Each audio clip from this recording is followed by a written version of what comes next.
రాష్ట్ర ప్రభుత్వ ఆదాయాన్ని పెంచి మీ చేతికి ఇచ్చినాం కదా, 4 రెట్లు పెంచాం.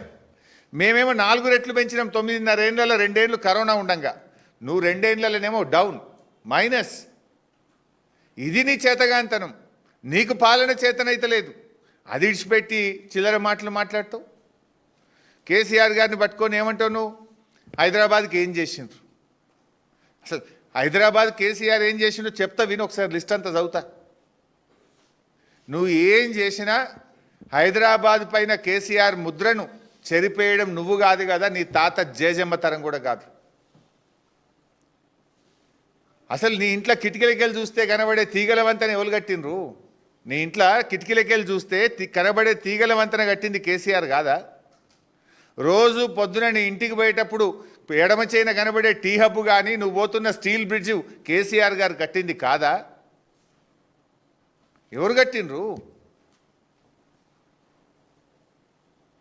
అసలు ఏమనంటే ప్రగతి భవన్ అంటాడు. మరి నువ్వెందుకు కడుతున్నావు నాయన?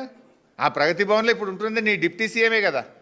ఈయన గారు ఇప్పుడు ఎంసీహెచ్ఆర్డీలో 100 కోట్ల రూపాయలతో క్యాంప్ ఆఫీస్ కడుతుండు. నీకు అసలు మాట్లాడే హక్కు ఉందా? నువ్వెందుకు 100 కోట్ల రూపాయలతో ఎంసీహెచ్ఆర్డీలో క్యాంప్ ఆఫీస్ కడుతున్నావు? అసలు అది స్టార్ట్ చేసింది 30 కోట్లు, అంచనాలు 3 అంతలు పెరిగి ఇప్పుడు 100 దాటుతుంది. అది దానికి రోడ్ వైండింగ్ చేస్తుండే. ఇంకా దీనికి సమాధానం ఏంది? హైదరాబాద్లో నేనేమో చేసిన. అసలు కేసీఆర్ గారు ఆనాడు మున్సిపల్ మంత్రిగా కేటీఆర్ గారు ఎస్టీపీలు కట్టిండ్రు హైదరాబాద్లో. హైదరాబాద్లో ముఖ్యంగా స్ట్రాటజిక్ నాలా డెవలప్మెంట్ ప్రోగ్రామ్ తీసుకొని నాలాలను వృద్ధి చేయడం వల్ల ఇలా హైదరాబాద్లో వరదలు వచ్చినా నీళ్లు రాకుండా ఇలా చర్యలు తీసుకున్నది నాటి బీఆర్ఎస్ ప్రభుత్వం. మొన్న ఒకరోజు వరదలు వచ్చినప్పుడు హైదరాబాద్లో మా మాజీ మంత్రివర్యులు తలసాని శ్రీనివాస్ యాదవ్ గారు వరద బాధితుల్ని బీఆర్ఎస్ పార్టీ పక్షాన తాను సొంతగా ఆదుకోవడానికి, వారికి నిత్యావసర వస్తువులు ఇవ్వడానికి నన్ను తీసుకెళ్లారు. నన్ను తీసుకపోతే నేనే కిట్లు పంచిన. సనత్ నగర్ కాన్స్టిట్యున్సీలో దాదాపు 10-12 చోట్ల పంచిన. పొంగ నల్లగుట్ట దగ్గర నాలా ఉండే. ఆ నల్లగుట్ట దగ్గర నన్ను ఆపి నాలా చూపించిండు సీనన్న. ఇగో ఈ కాంగ్రెస్ ప్రభుత్వం వచ్చినాక కనీసం ఈ నాలా పూడిక తీయలే బైసాబ్. అందువల్లనే ఆ పూడిక తీయకపోవడం వల్ల పొంగి ఇళ్లలోకి నీళ్ళు వచ్చినాయి అని చెప్పి ఆనాడు స్వయంగా శ్రీనివాస్ యాదవ్ గారు నాకు చూపించారు. అంటే నువ్వటే ఏమో చేసిన అంటావు. నీ ముఖానికి నాలాల పూడిక తీయలేను. మొన్న హైదరాబాద్లో వరదలకు కారణం పూడిక తీయకపోవడము. ప్రతి సంవత్సరం కూడా జిహెచ్ఎంసీ వర్షాకాలం ప్రారంభానికి ముందు స్పెషల్ డ్రైవ్ తీసుకొని నాలాల్లో పూడిక తీస్తారు. నువ్వు ఆ పూడిక తీయే శాత కాలేదు. ఇలా వరదలకు కారణం నువ్వు. ఇంకా నేనట ఏదో చేసినా అని ముఖ్యమంత్రి గారు మాట్లాడుతూ ఉన్నాడు.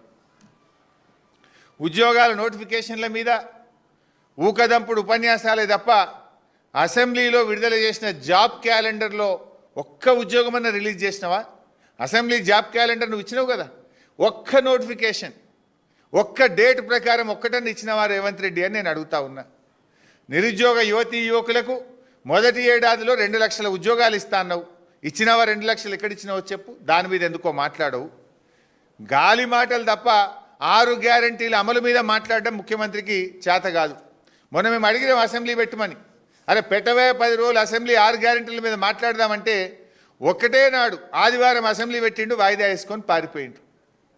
6 గ్యారంటీలు మాట్లాడదాం, జాబ్ క్యాలెండర్ మీద మాట్లాడదాం, రుణమాఫీ మీద మాట్లాడదాం, రైతు బంధు మీద మాట్లాడదాం, పంటల బోనస్ మీద మాట్లాడదాం, అనేక ప్రజా సమస్యలు ఉన్నాయంటే ముఖం చెల్లక సమాధానం చెప్పే చేతగాక ఒక్కరోజు అసెంబ్లీ పెట్టుకొని వాయిదా వేసుకొని పారిపోయిన ముఖ్యమంత్రి రేవంత్ రెడ్డి. ఏమనంటే వ్యక్తిగత హననాలు అంటే విచిత్రంగా ఉంటాయి. అంత ఈయన మాటలు ఎట్లుంటాయంటే వికృత చేష్టలు, విచిత్ర విన్యాసాలు తప్ప ప్రజలకు పనికొచ్చే పని ఒక్కటి కూడా ఉండదు. మా మీద పడి ఏడుస్తాడు పొద్దుగాలేస్తే.